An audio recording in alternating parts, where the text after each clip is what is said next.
Hello and welcome, everybody. It's Monday already. Man, that weekend went fast. But welcome to Marketing Mondays with Ira Bowman. I am your host, Ira Bowman, joining you live, as I said in the comments, from Southern California. Sometimes I get asked, where in Southern California are you? Okay, if you're from Morocco or let's see, where were some of the places? We had Morocco, we had Gambia in West Africa. From Guinea. If you're from these places, I'm from Los Angeles. All right. That's good enough. But if you're from Los Angeles, I'm east of East LA, out in what we call the Inland Empire. The city I live in is Moreno Valley. So Los Angeles is like 50 miles tall and 100 miles wide. It just is what it is. It's a huge place. So I'm out in East LA before Palm Springs, but kind of in the middle, actually, between Los Angeles and Palm Springs. And then I cut the distance between San Diego and Los Angeles. It's a good place if you want to drive to Phoenix or drive to Vegas, because you miss about an hour or so of the traffic getting started going east or northeast, whichever direction you're going. But anyways, you might have noticed, freshly shaved, freshly trimmed. Makes me look a little younger and thinner, but anyways, did that yesterday. Today, we're going to be talking about content curation. Content curation, you may not understand what that term is, but I'm going to explain it to you. Like, it can be really overwhelming. How do you keep up with, content for your website, content for your emails, content for your newsletters, content for everything? Man, it just adds up. Here we go in Santa Barbara, 99 miles north of Los Angeles. It's always good to see you, my friend. We need to get together in person again. That's what we need to do. But we can talk about that later. However, it can be really overwhelming to try to keep up with all the stuff. There's pressure that comes with, how do I put out fresh content, interesting content, accurate content? I was on a panel talking about SEO, and my co-panelist and I actually had a little bit of a disagreement on the necessity to include video content in every blog. And actually, for me, that isn't even as far as I take it. If you go on Bowman Digital Media, every single page on the website has at least one video. All the blogs, everything. Why? Well, here's what I know to be true. 80% of everybody online will end up just like you're watching right now, a video. You'll end up on a video. If you go to a page that doesn't have a video, the odds that you stay there and consume it for any length of time is very short. You'll go there, you'll see there's nothing for you to watch, and you'll leave. That's the behavior patterns of most people. Well, her pushback, and that's the term she used, I'm going to push back a little bit. And she wasn't trying to be rude or anything. She was just, hey, you don't always have time to create quality content. I get it. It takes a lot of time. So that's why I'm doing the show today, to try to help you, give you some recipes, some formulas, some techniques that you can use to take content of one type, repackage it, and make it into something else. It's faster than reinventing the wheel. Think of it like content curation is spinning off. You've got this. Now, I'm going to tell you my strategy right out of the gate. All right. What you're looking for is long form content. So maybe you wrote a blog article. I was just published today. In fact, I'm going to share this with you because this is one of the examples. So I was just published today. I wrote an article. I actually interviewed Chef Andre Rush with a good friend of mine, and she's the president of Global Goodwill Ambassadors, which I happen to be on the executive board. And so we interviewed. Sorry, I'm just trying to make sure I've got this all correct. All right. So I interviewed along with my co-board member, the CEO of Global Goodwill Ambassadors, Lisa Jones. We interviewed Chef Andre Rush. Okay, and then I wrote this article, and then she laid it out on the page. So it was a true collaboration. These are my words, but she laid them out for me in a nice article. So this is in the e-magazine called The Ambassador, and it just was published this morning. So I'll get the link for you guys if you want to read this article. He is an incredible person. Fascinating. Now, I interviewed him for 90 minutes. I recorded it on video. Actually, technically, Lisa recorded. We did the interview via Zoom. So she recorded the video and she sent me the video. Now, what did I do with it? Here's just a couple examples of content curation. So I took the video and here's the magazine cover photo, right? So I added that. Just watch what I did real quick. I'm just going to play this because it's not too long.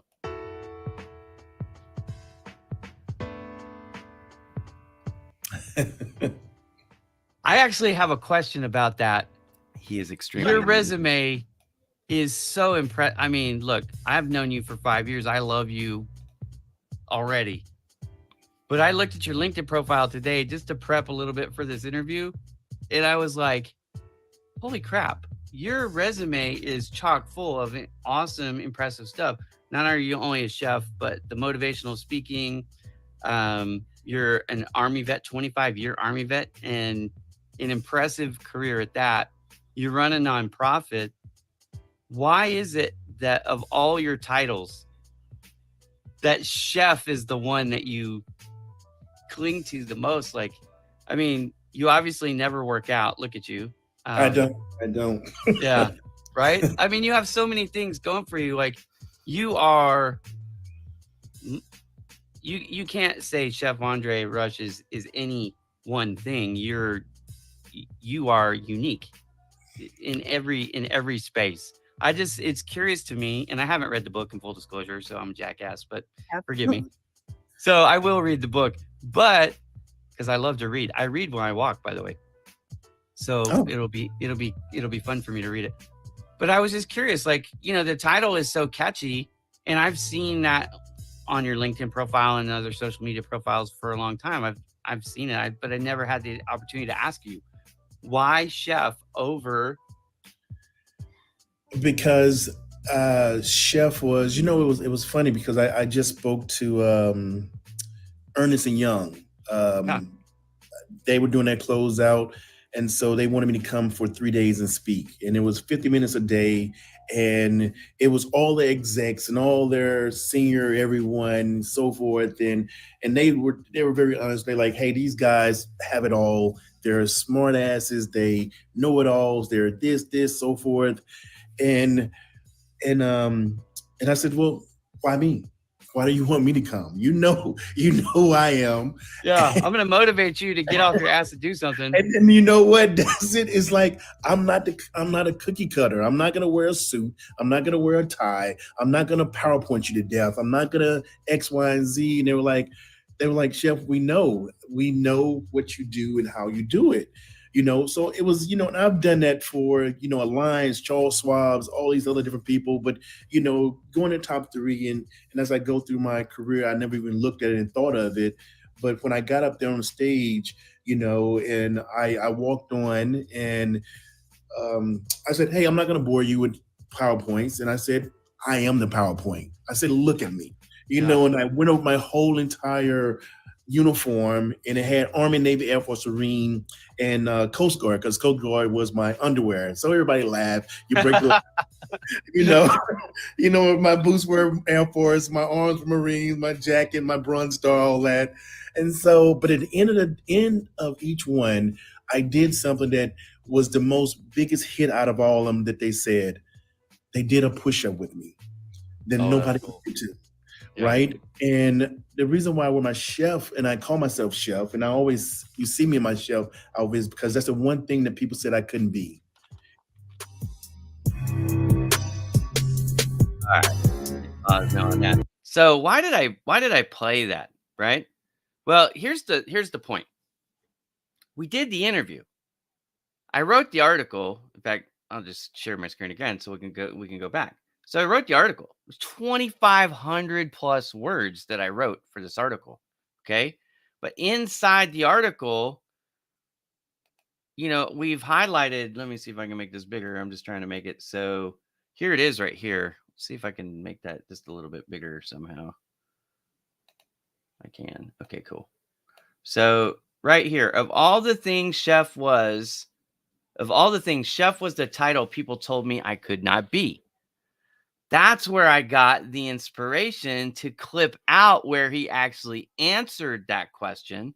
Even though, he was a little bit off topic there with part of his answer. He was talking about the Ernest and Young story, which is interesting in itself, just didn't necessarily fit with that particular, right? That particular question, but interesting information. But I clipped it out because to me, when you really study who Chef Rush is and all the things he's done, he's a military career, ice sculptor. He is a chef of multiple types, but he's a TV personality. He's been on several shows, Chef Commando, but he's been a guest. He's been interviewed by just about everybody.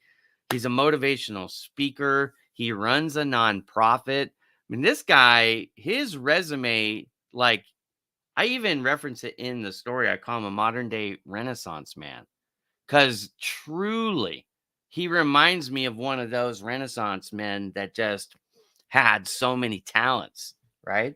He's got art, he's got body, he's got mind, he's got it all. His heart is incredible. That's how I end the article, not to give it away if you haven't read it yet. But anyways, to me, like most people, when they're a CEO, that's the thing they want to be called, right? I want to be called CEO, but he wants to be called chef. And so I just thought it was fascinating. So what I do, I made that video. Now, what did I do with that once I made the video? I put it out on TikTok, Instagram, Facebook, YouTube, right? It's everywhere. This is what I mean by content curation. So we had the 90-minute long form video. Now I'm taking those up and dicing them up. Let me show you an example of another one that I did. Now, so far, I've only done 2 of them. But the other one that I've done and I've put it out there is this one. Because to me, this is incredible. Maybe even more incredible than anything else that he shares. But if you haven't seen this video is a lot shorter. So I'll just show you again. Using the same artwork that was already created. This is content curation. Taking one piece and using it in a variety of ways helps you to get things done faster. Okay, and we have somebody who just joined, said, "Hello, everyone." But let me show you what we see. We see LinkedIn user, "Hello, everyone," with no picture. This is a security setting issue. So if you change your security session, allow third parties to see it and all that, this will help you in the future. So I'm just letting you know. But okay, so let me play this video real quick. This is only 47 seconds, so it's much shorter.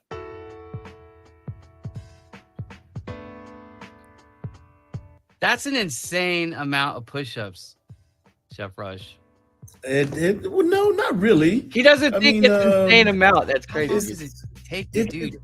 2,222 push-ups a day. That's gonna take hours. People haven't done that. No, it takes an hour and a half. If you know, it's funny because if you have a cause and a reason behind something, because everybody's always so quick to say, "I can't do it, I can't do it." But if a life depended on it, whether it be your daughter, your mother, or even yourself, you're gonna do some push-ups. All right, so get the idea, right? I've got the video, and then from the video, which the video was just to record again, it was the article. So even going into it, I knew obviously I was going to be writing. But then taking the chunks, you just cut it up, and now you can put it in new graphics. This is a question I have for everybody. Now, I personally have done way more than 2,200 push-ups in my life because I was in sports, wrestling specifically. We love to do push-ups. We do push-ups until we can't do push-ups no more every day. So, anyways, I've done a lot of push-ups in my life, but I never, I can say this confidently, I've never done 2,222 push-ups in one single day. Never. I've done hundreds of push-ups in a day, but I've never even done 1,000 push-ups in one day, let alone 2,222. So Chef Rush, he doesn't think it's an insane amount of push-ups. I think it's crazy, but it's a good crazy. And he's got a purpose. And I wrote, yeah, here's my son. Nope, I have not. My son does not do lots of push-ups. He needs to do more. That's my personal opinion. But most people, my wife said, I can't even do a push-up. Now, on Chef Rush would say it like this. Well, if a life depended on it, if my wife had to do a push-up to save even the dog, Carson, who she loves, right? If I had to save Carson, she would do a push-up. 100%. Even 5 push-ups. I think my wife could do 5 push-ups. I don't know how many more than 5 she could do at a time, but she could get 5 out if she had to save the dog's life or one of the kids' lives. She might do 3 to save me. I don't know. Maybe 2. We'll see. She's asleep right now, so in full disclosure, she stayed up late taking care of Lizzie, so it is what it is. But here we go. All right, so content curation. Again, what is the point? The point is you need these things to help expand and increase your visibility on social media. You want it to be interesting, you want it to be accurate, you want it to be professional. To help you save time so you don't feel overwhelmed, you start with what I call long form content. Again, because I want to make sure everybody understands what I'm teaching here. Long form content usually is going to be either an article or a video. You'll start with one of the other. But once you have one, it's really easy to create all the rest. So I've just shared with you 2 different YouTube videos that I created pretty quickly using a simple video editing software. Now, one I like in case you're looking for one, and it's really inexpensive too. It's called Filmora. So if you don't have a video editing software, but you've got a little bit of money that you can invest, it's a one-time thing from what I understand. At least that's what I did a long time ago. I paid like $70 and I got to use it for life. Right. So it was for me relatively inexpensive. So I purchased the Filmora license, I think back in 2018 when I was getting going on LinkedIn Live. Right. Yeah. The videos, I'm telling you, videos are super effective. I was talking to a guy last night with a church party at our pastor's house for the church last night. And I was talking to a guy who does rock landscaping. So not rock and roll like this, like, rocks, like dirt and rocks. So he does, water. You don't need any water for rock landscaping, right? So he transforms people's yards, great for droughts, blah, blah, blah. But I was asking him, how do you get your business? And he's like, well, it's mostly word of mouth. And I said, well, do you have a website? He goes, yeah, but it doesn't do well on Google and all these things. And I'm thinking, well, there's probably a million reasons where that's true. But I said, do you have any videos showing people like before and afters? And then somebody else chimed in, photos are great for that. I said, no, they're not. I know what you mean. They're good for that in a sense, yes. But Google and users want to see video. It's not that they don't want to see photos. I'm not saying don't have any photos on your website, don't have any graphics. That's not what I'm trying to say. What I'm trying to say is it's not interactive media. If you don't understand the difference between a photo and interactive media, I did a whole show, Marketing Mondays, like a month ago on that topic. I suggest you go back, find that. Where do you find it? Go to my YouTube channel, go to the live streams, and then it's right there. You can watch that whole episode. I explain it in detail. But video content is important. Again, you have to understand the consumer behavior, the psyche of the people who are coming to visit you. They're searching for video content, not photo content. Now, that kills me because many of you know I'm also a professional photographer. I love shooting photos. In fact, I just did a gut-wrenching photo shoot, if you haven't seen it, over the weekend on the homeless. I had a homeless motif. I'm doing an article for homelessness trying to raise awareness and help people figure out there's a lot of work that we need to do here in California. I'm sure wherever you live, it's the same. There's a lot of homeless people out there. So I did this photo shoot, right? But when I take, even on Instagram, and post photos only, now I have 170,000 followers on Instagram. Okay. It's not that I have a small channel by any stretch. It's my second largest account. Only LinkedIn's the only one that's bigger. And actually, I think by summer, my Instagram page will actually outrank my LinkedIn page. The growth on my Instagram is still high. The growth on my LinkedIn has slowed down to a trickle for whatever reason. Yeah. I mean, if you haven't seen the photos, go check it out. You can find them on Facebook, Instagram. I've got did I do a TikTok video? I think I did. But I did reels on Facebook and Instagram because I know that more people see them. And it's by quite a bit, right? So again, content curation. What am I talking about? Single photos, stack them together, 5, 10, however many, add some music and put it up as a reel. Now you've got a video. You could take that same reel now and use that in your blog. You can use that in emails. You would just share the link. When they click on it, they'll see the video. And you can take the same thumbnails. So let me show you what I'm talking about. I'm going to go over to Photoshop. Now, I know most of you probably don't have Photoshop, and that's totally okay. You can use a free tool called Canva, canva.com. I talk about it a lot. So I don't use Canva. I use Photoshop because I have the Adobe Illustrator Cloud suite. I get to use all the Illustrator or all the Adobe products. Okay. So what did I do here? I just created what we call a thumbnail.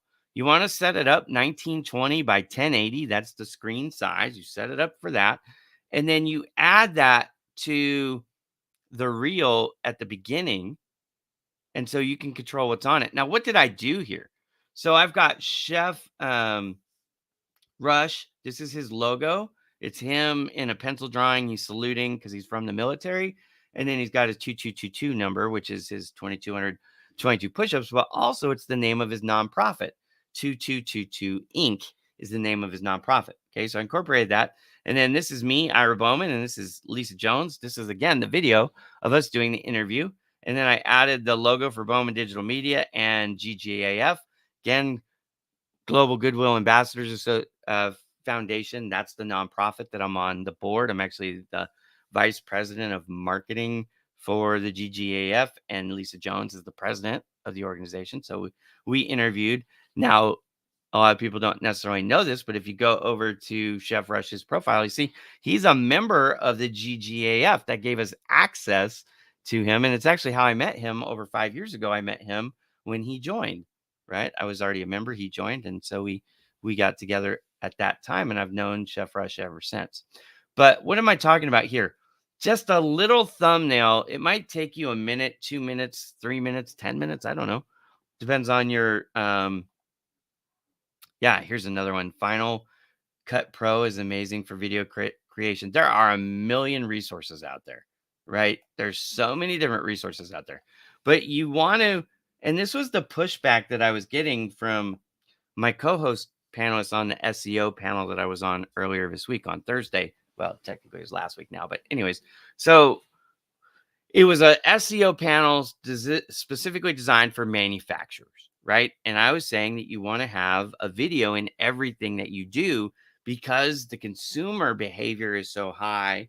80% of everybody online, and that's 80% plus, by the way, of everybody online is going to want to watch a video. And she's like, well, if you can't do it right, it's better not to do it. And I said, well, perfection is the enemy of good.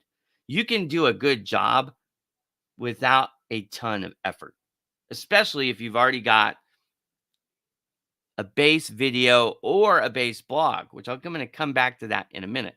Kind of goes along with my photo suggestion, though. So if you're paying attention, then you kind of have an idea of where I'm going with this. But the hardest thing usually to come up with is the main message, the long form content. It's much easier to take something that's big and trim it or parse it up to do what we call content curation than it is to go the other way. To start with, like, let's say I just asked Chef Rush, what is this thing about 222? Why do you do that?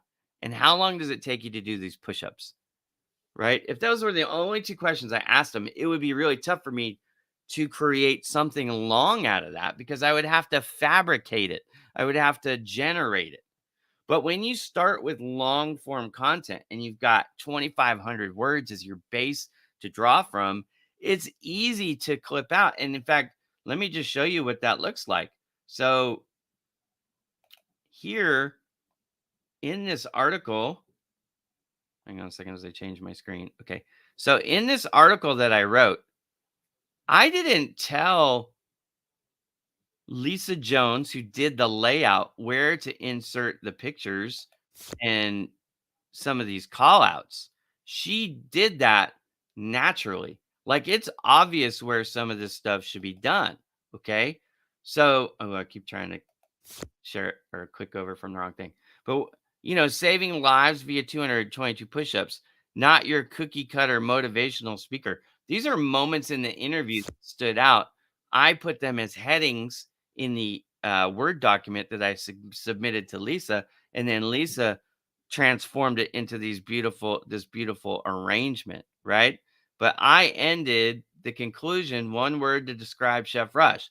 Of all the words you could use, athlete, CEO, veteran, motivating, inspiring, dedicated, funny, intelligent, disciplined, all of those words, the word that I used, if I had to pick one, if you put a gun to my head and said, you get one word to describe Chef Andre Rush, I chose passion based on the interview, right?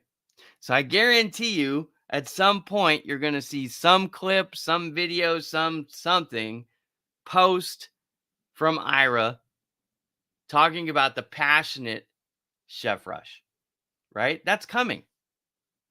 But even in the article breaking it up, right? I could just do a post on each head, right? Saving lives. I've kind of already done that.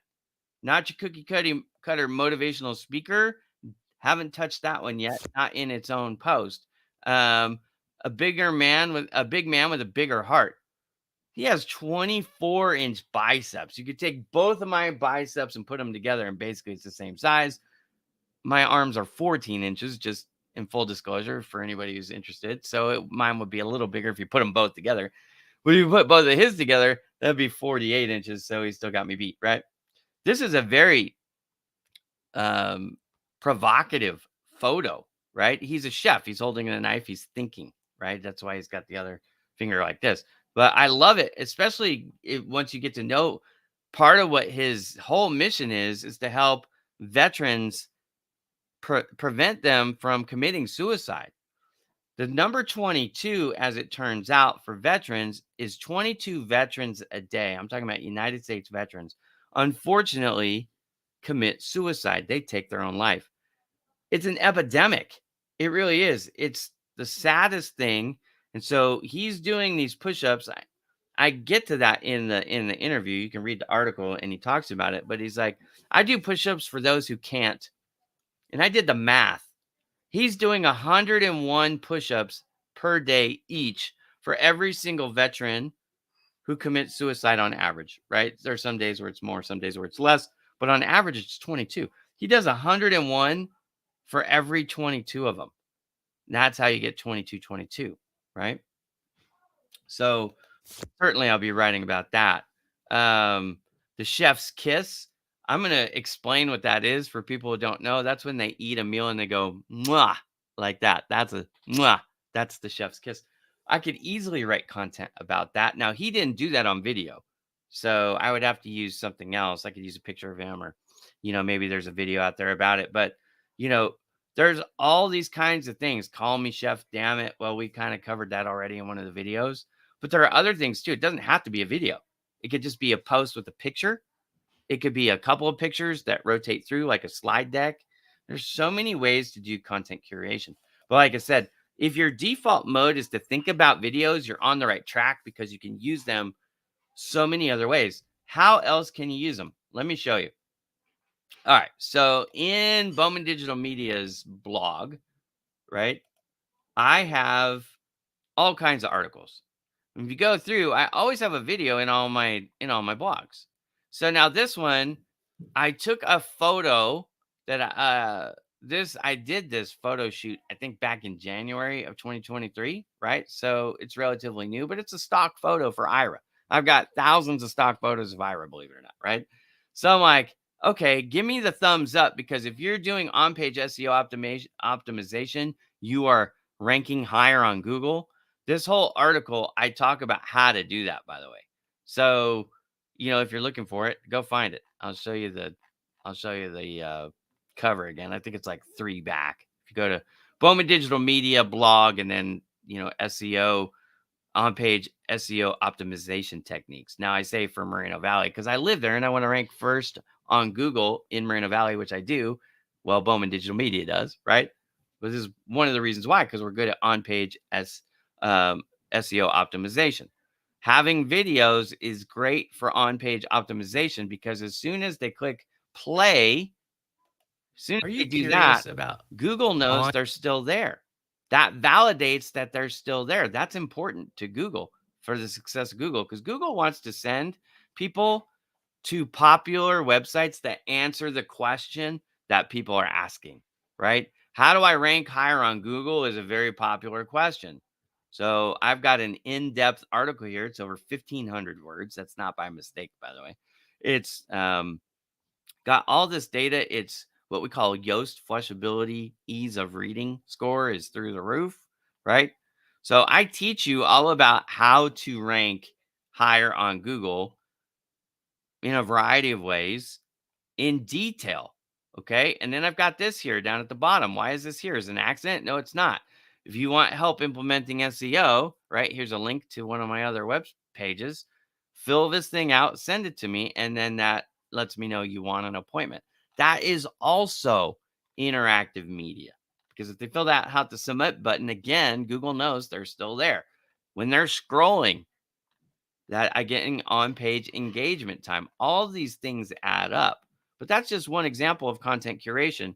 I've got the photo. This is what we call the feature image.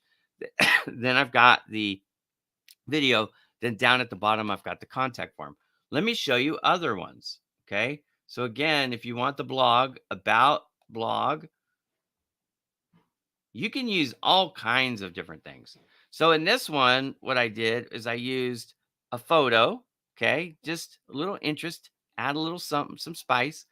This is something most of you don't do, but everybody could do. All right. You've written the article. Yes. Yes. You can take either AI and go from transcript to audio voice, or you can read it yourself, or you can hire a voice actor to do it for you. But any which way, if you play this, what it does is it just reads this list right here of how to implement what are the benefits of local SEO and how to implement it, right? So if I just play this, you wondering some of the benefits of local SEO? I just There are 5 main benefits, including increased website traffic, improved brand visibility, enhanced credibility, increased leads and sales, and cost effectiveness. so simple. There are so many. It's so simple, right? I've already taken the time to write the content. I didn't have to be camera ready. I just had to get on a hot mic and read the transcript and put it there. So this is interactive media. It's another form of content curation because now I'm presenting it in a new form. Okay.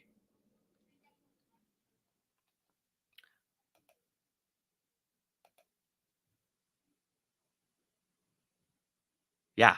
If you are producing good content, it will help you garner better results.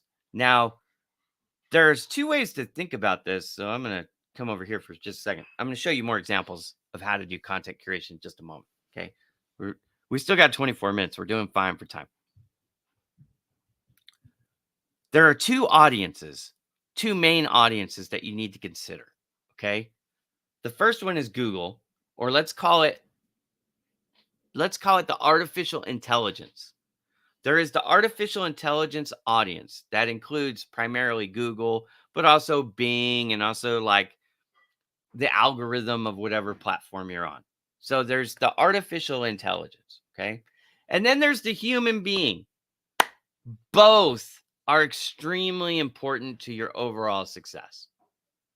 The reason why the artificial intelligence is important is because they are going to determine how many human beings and which human beings will end up seeing your content. I'm talking about the ones who don't already know you exist. Okay.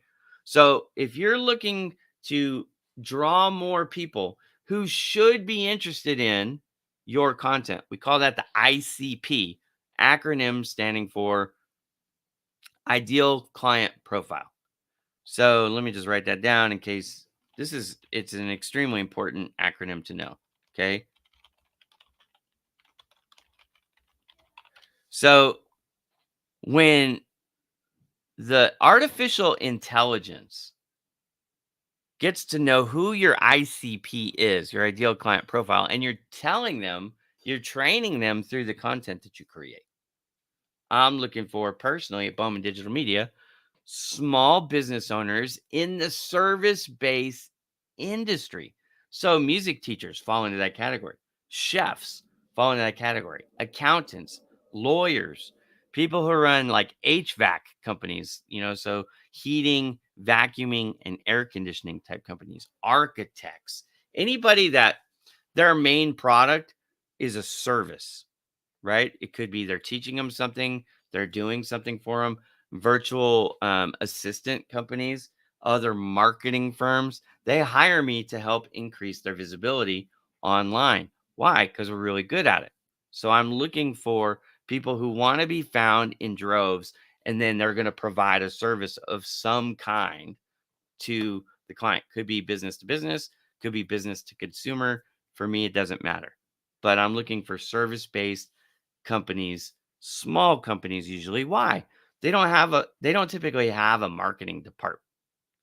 So they've got an owner who's out there, or an owner's spouse, or an owner's kid.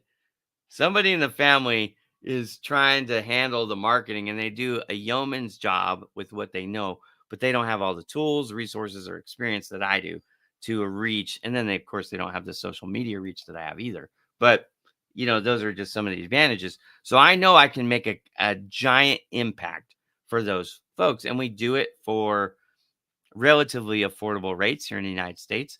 And we don't have a long-term contract. So it's a month-to-month agreement. So in other words, we put up or we shut up. They can leave us at any time. So we have to constantly do a good job, right? And that's our goal. Okay. So why do I say all that? The more the algorithm for whatever platform you're on, that's Facebook, Instagram, Google, whatever, LinkedIn, the more it gets to know the type of content you put out, it understands who your ICP is automatically. And then it says, okay, this person should be interested in this content, right? Google, they do the Google search. Oh, you're searching for this? How to learn, the bass guitar? Well, Steve Stockmill is a bass guitar trainer who does, in person and online. And I'm going to show you his information. That's how it works. So you train the AI what you do by the content you put out, and then it knows who to show your content to. Now, you're not the only person or the only company that does what you do, right? There's very few companies in the world who are the only source for what they do. A lot of times we have competition. So our goal is to outperform our competition. You're not competing with Google or Target, right? Unless you're in that space. You're competing with the other people who do what you do. So, in a sense, even though I have marketing firms who hire me to help them, I'm helping my competition in a sense. Right? Right? It is what it is. But the fact is, I just need enough of my ICP. And that's why it doesn't matter so much. Right? not everybody in your space is actually your competitor. They might have a completely different focus. Like the lady that I was talking with on the panel, they're not really going after small businesses in the service industry. They're going after marketing folks in the manufacturing space. And so, where on the surface you might go, well, they're competitors. Not really, because we're looking to help different types of companies in different positions. You see what I mean? So, your job is to actually identify who your competition is and out hustle them. That's the main thing you need to do. Content curation will help you do that because you can get a lot built in a little bit of time. Now, here's the other thing I want to say, and I should have probably led with this. You don't have to do all the content curation yourself. You can have an intern do it. You can go to like Fiverr or Upwork or any of those type of places and get somebody like that to do it. You can bring on, I already said intern, but you could also bring on, a marketing assistant for relatively few dollars. If you're running a company, your minimum billing hour should probably be higher than the amount you could source this work out for. If you've created the long form content, then you allow somebody who's inexpensive to cut it up and create all the other components with it. And what am I talking about? More graphics, video shorts, social media posts, even an email blast or newsletter blurb about that, right? Imagine at Bowman Digital Media if I was putting out a newsletter. Now, personally, I don't. Okay. But let's say I was. One of the things that I would put in there this month, obviously, would be the interview from Chef Andre Rush. Why? For a variety of reasons. First of all, it's interesting. Second of all, he's famous, right? And I could talk about, specifically some of the things that I offered to do for him or suggestions that I made for him that will never see the light of day in the video, but it's in there. And I talked to him about, how he's doing his marketing and some of his goals and things like that, right? So I could put all that in the little, newsletter blurb. But I don't have a newsletter. So there you go. But anyways, if I did, I would put it in there, right? Okay. So the point here is you don't have to do all of these things. In fact, let me be bold and say you probably shouldn't be doing it. Now, some people will push back on that and say, well, yeah, of course, I'd love to have help, but I can't afford it. Well, that's where the intern can come in, right? There's somebody out there in college. My daughter's going to college right now. Now, I pay her in full disclosure, but there's people that are going for a marketing degree right now. They have zero real world experience. They have like 2 years or 3 years of education, though, at school. When they graduate, they're going to find out, if they don't figure it out beforehand, that the degree by itself doesn't get you most entry level jobs. Most entry level jobs still require 2 years of practical real world experience.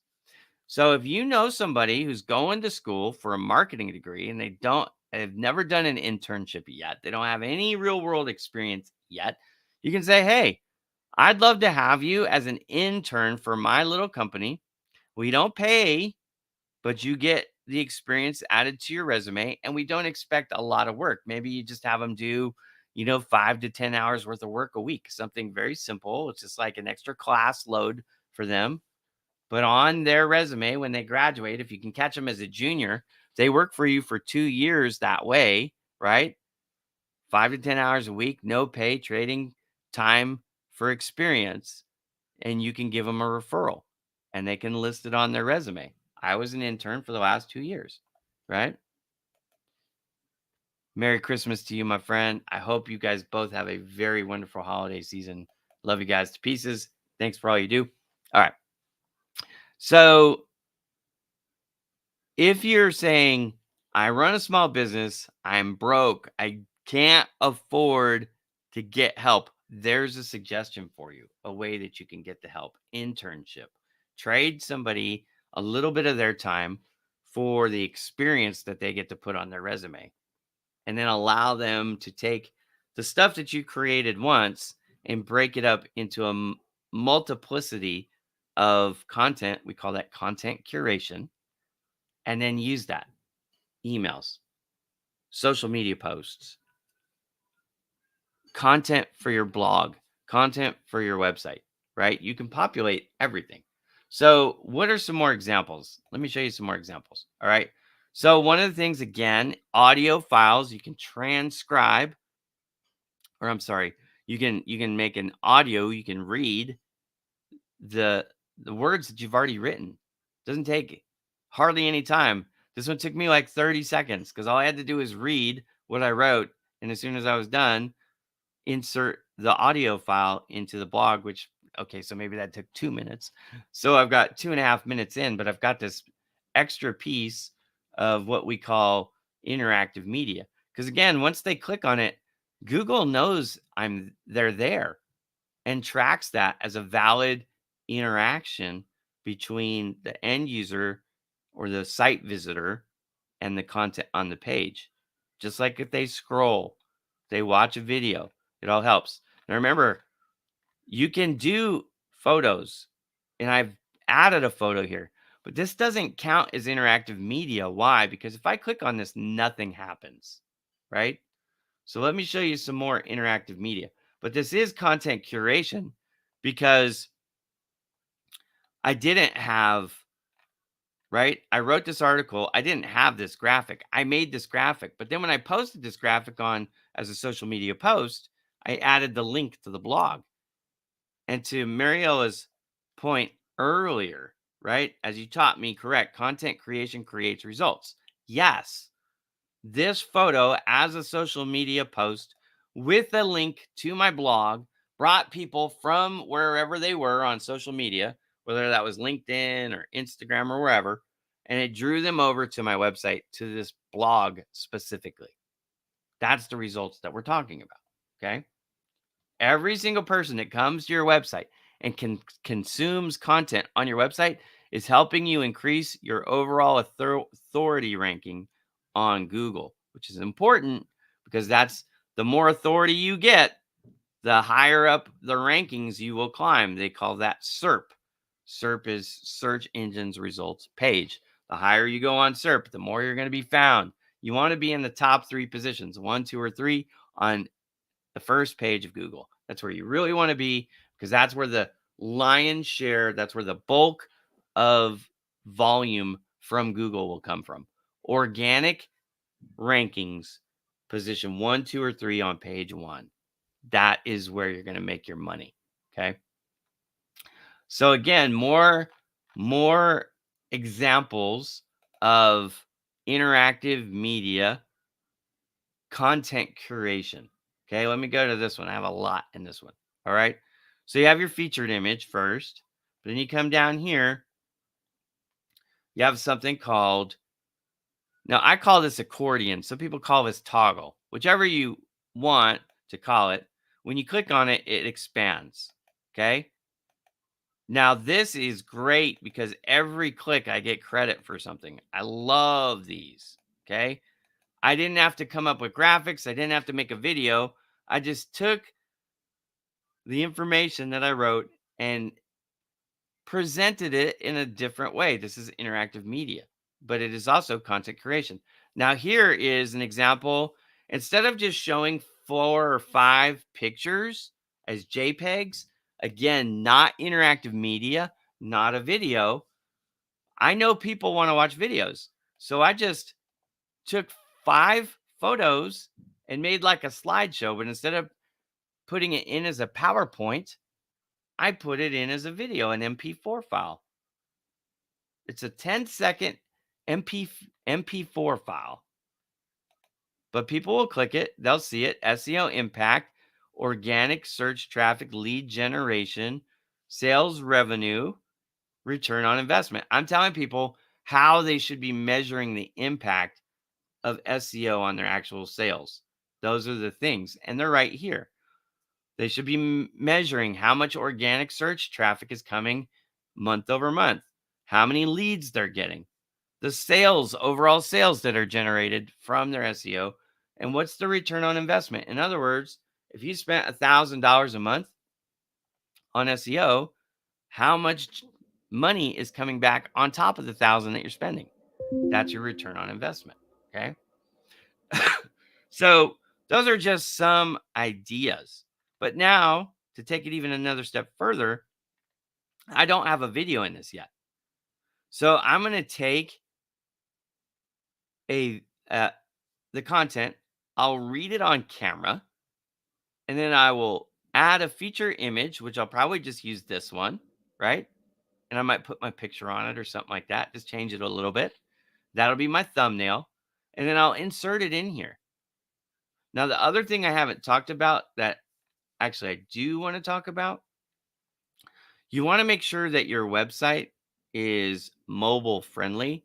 So make sure the content that you create is also mobile friendly. We call that mobile responsiveness in the world of marketing or software development, web development, however you want to think of it, right?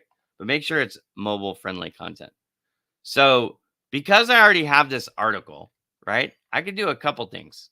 First of all, it's not extremely long. This is about 1,000 words. So one thing that I will probably do is come in here and add a little bit more content. I like my word count to be at least 1,500. 3,000 or better is even more. Long form content does really well with Google. So the more words we add, the better. All right. But I can take any one of these sections and simply read it on video and add that as a video inside the article. Okay. Now I've got more interactive media, but now once I have those videos, I can post those videos on social media and I can link back to the full article. Hey, if you want to learn more after you watch the video, click this link and it'll take you to the full article. You see it, it all runs for full circle. If they find you on YouTube, you have the link to the article in the YouTube video description. It pulls them into your website. Again, all of this content curation, all of these extra pieces that you're using, the point of it is simple: to increase your visibility, to increase your overall rankings, to increase the understanding of the algorithms, to know what it is you do and how you help, and then to generate more clicks on your website so that you can, that's the top of your sales funnel. You're bringing people in to your website into these articles via these articles, social media posts. You're bringing them into your website to start to establish that rapport, build that rapport.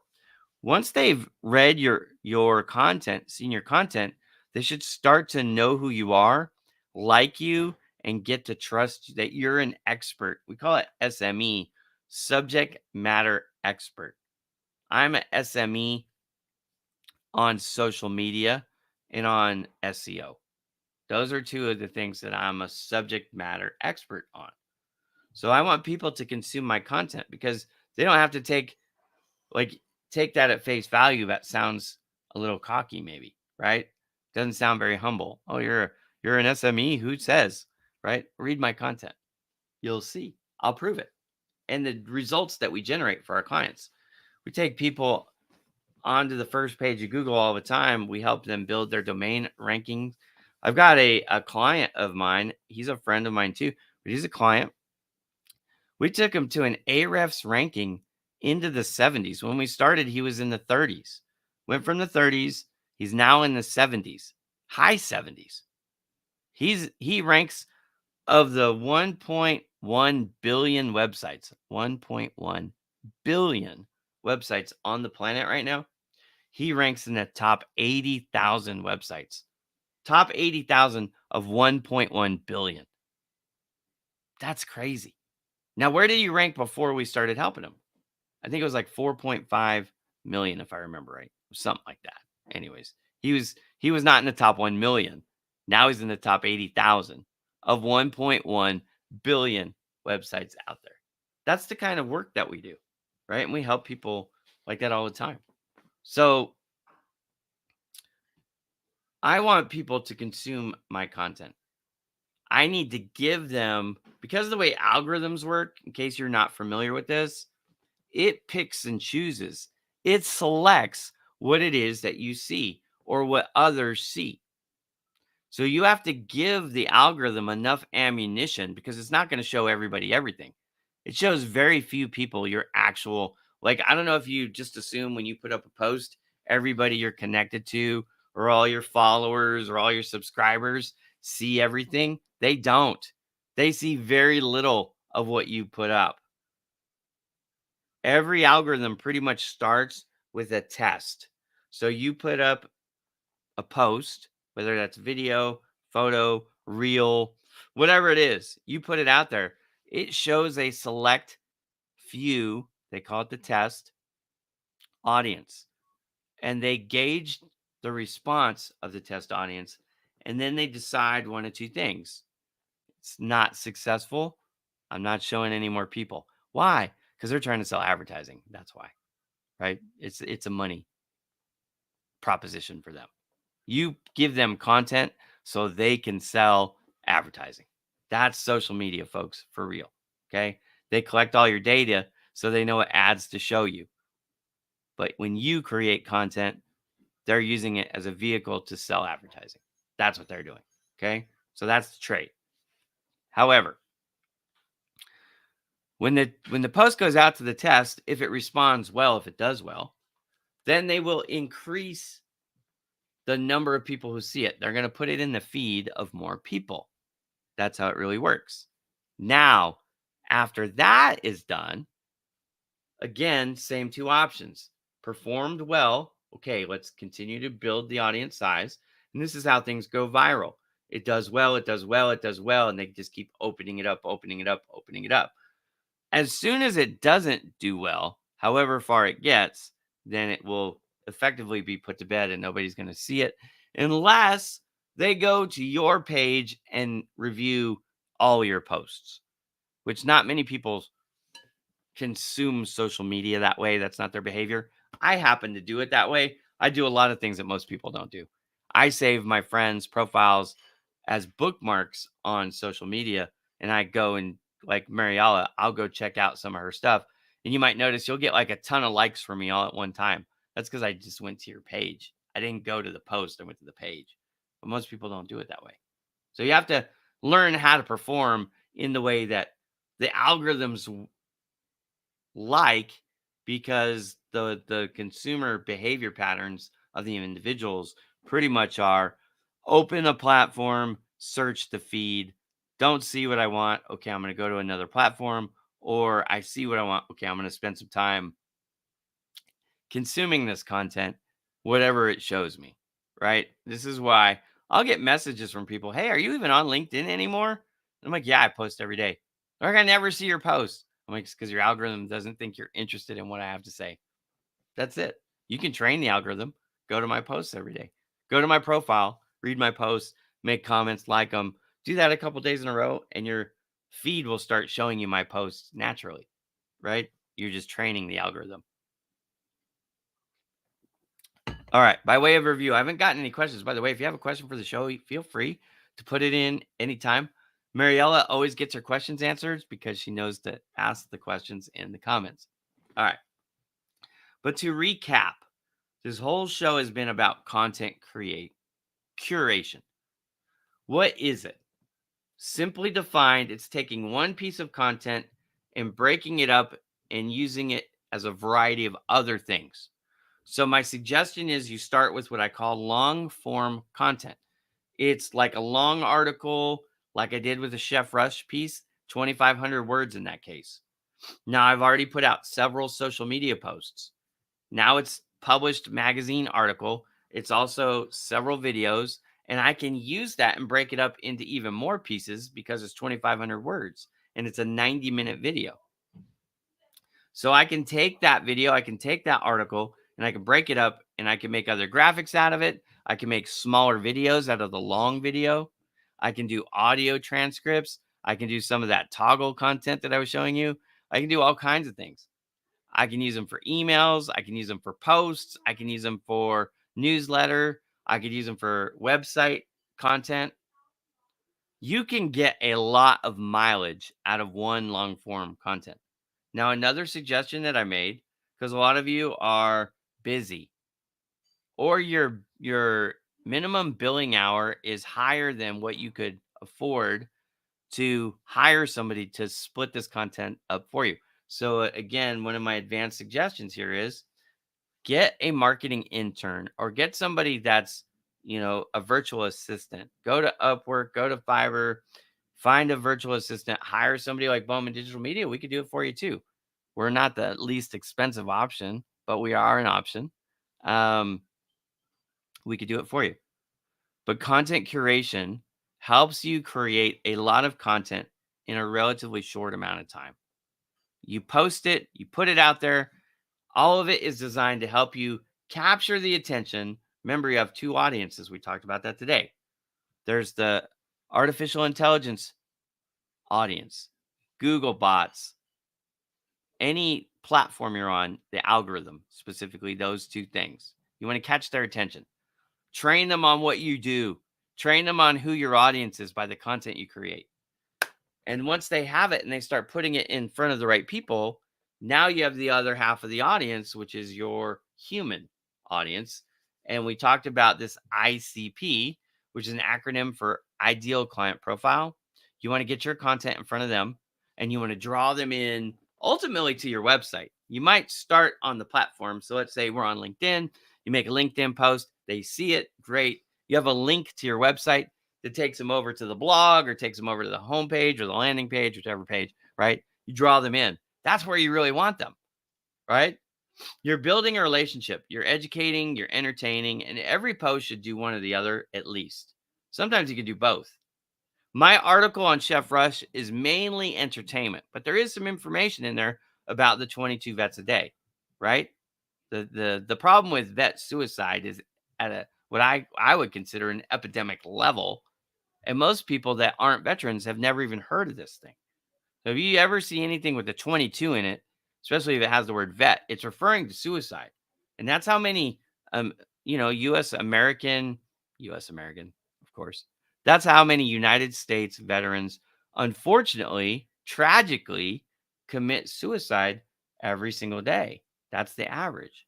So the article not only is entertaining, all about Chef Rush and how wonderful it is, but a little bit of information in there is educational, teaching about that and what he's doing to help prevent it. Namely, he runs a nonprofit, 2222 Inc. It's nonprofit. He does 2,222 push-ups every single day. That's 101 push-ups for each of the 22 soldiers who unfortunately take their life every single day. He's doing the push-ups for the people who can't, trying to raise awareness. Anyways, wonderful guy. But all of that being said, content curation is about getting more mileage from your content in less time so that you can produce high quality content fast.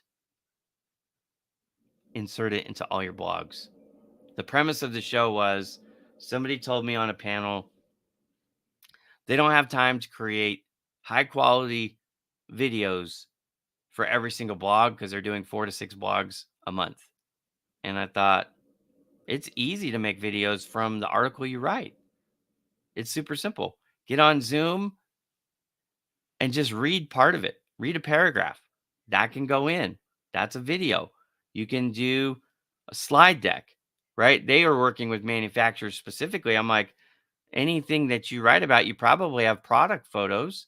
You can stack those just like I did in an MP4 format. Add a little music underneath. Maybe take the featured image and add that as your thumbnail. It doesn't have to be a Hollywood video. Remember this, folks. Perfection is the enemy of good, but it doesn't have to be perfect. It probably shouldn't be perfect to be effective. Good quality is good enough for most things. Unless you're a video production company, like Bowman Digital Media, we are, you're not going to be judged by the quality of your video so much as the quality of the content it represents, right? You're a manufacturer. You don't need to have the world's best video, but you do need videos. Why? Again, 80% of people online, that's 8 out of 10 people, You're watching a video right now online, but 8 out of 10 people will consume a video when they go online. If you don't have videos for them to consume, the odds that they're going to stay on your content go down dramatically. And what happens if they do consume your video? Your engagement time goes way up. However long the video is, the odds are they're going to watch the whole thing.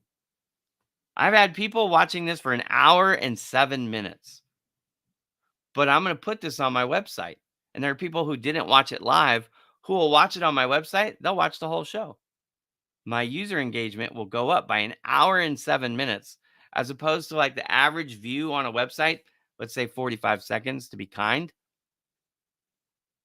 Would you rather have somebody on your website for 1 hour and 7 minutes or 45 seconds? Who do you think they're going to trust more?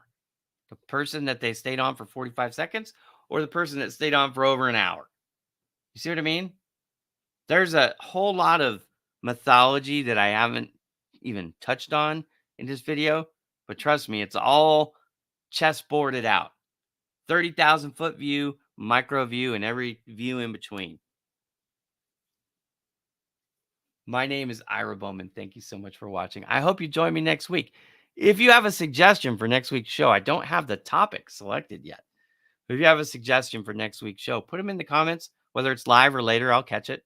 And I'll consider doing that. The other one I'm thinking about touching on again is interactive media and giving you guys some tips on how to create it. So this week we talked about content creation. Next week, I'm considering doing a second episode on interactive media. Let me know in the comments if you like that idea or if you'd prefer something else. Again, thank you so much for joining. This show is live each and every Monday. We come on 11 a.m. Pacific time. That's 2 p.m. start time in the Eastern Standard Time zone. We're on Facebook, YouTube, and LinkedIn. We simulcast live. You can always catch any of the previously recorded shows on my website. Go to bowmandigitalmedia.com, and then the videos can be found under the About section. Scroll down to Marketing Mondays, and there's 100 of them in there. Anyways, you can watch till your heart's content. My name's Ira Bowman. Thank you all so much for watching. Have a great week ahead. And remember, if you're taking the time to create long-form content, you have all the information you need to make 10, 12, 15 other posts and fill up your content calendar really easily. I hope you do. If you don't know what I'm talking about, hit the rewind and watch this whole video. That's what the show is about. Have a great day, everybody.